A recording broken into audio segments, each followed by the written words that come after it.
watching. Let's talk about Paul. He was working yesterday to keep us updated with a forecast that seemed like it could get pretty threatening around here, Paul. Yeah, we dodged a major bullet. We were talking about the possibility of tornadoes, and in fact, we had the highest severe weather risk in the entire nation. We were the bullseye yesterday. But let me explain why we didn't get the tornadoes. And this is something that we actually see every spring, but there's a bit of a catch here. So north of this is the warm front right here. That's the front edge of the warmer air that was coming on in.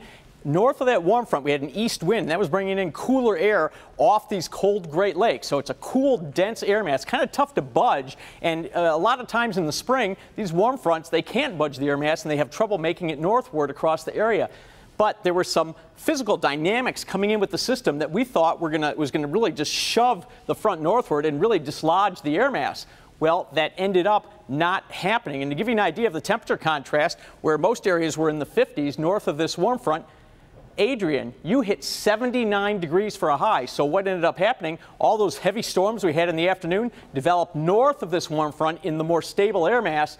And so they weren't able to tap into some of the better instability south in the warm sector here, and also prevented some of the surface air with some wind shear from getting into those storms too. So they couldn't have rotating updrafts. So that's what happened yesterday. And it's just one of those things that happens every spring. And this time, the cool air won. The cool air won the battle yesterday, and we are not complaining because, again, this could have been a really, really awful severe weather event for us yesterday.